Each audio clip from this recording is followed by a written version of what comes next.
All right, I'm doing this video because there were no answers on YouTube that I could find. People are doing MOGRTs and lower thirds, but they're not discussing this enough, at least not when I looked. And even ChatGPT didn't seem to know about this. And this is actually on Adobe's website, and it's called Protected Areas, Intro and Outro.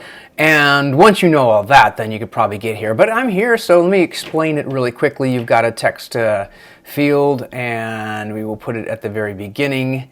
And so it comes in and goes out perfect, but what if you want it longer? This is made from a MOGRT.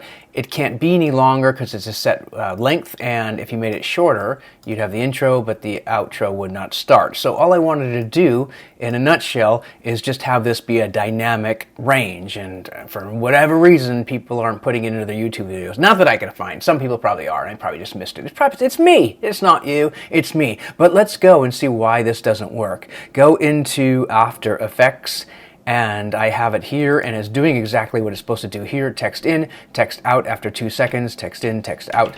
That's great, but that's not what I want. All I have to do really is be able to see my timeline here. Okay, go up to here, and I think it's composition, responsive time, create intro.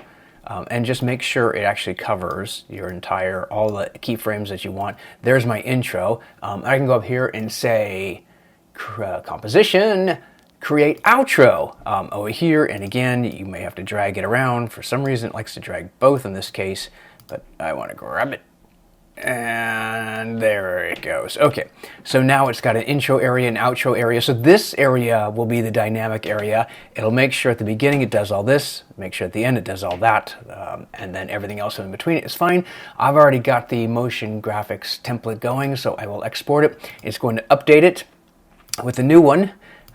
Replace it, yes please, and go back to Premiere, and we'll bring it in once again. I'll bring in this one, get rid of the old guy there, put it back to the beginning, and as you can see, it works the same way, except the difference is if I were to grab it, I can make it this long, and yeah, it's just going to extend that middle area until whatever your length is at the very end. And you could even, you can't get it too short, but I could have it, if it has to truncate it, in out. So it'll even try to do it really quickly, get to that in and out point. So it likes, those are the areas that it's going to keep. But it's just cool that you can actually make it this way. Again, I couldn't find this anywhere, but now you've got it. And hopefully, I think in everyone's MOGRT videos, you should include this, because this is a really important, I think, concept to have. It's like you don't know how long the text is going to be, and that I can read fast. But if it were like, 2 lines, I would need more time. So that's it for now. Cheers.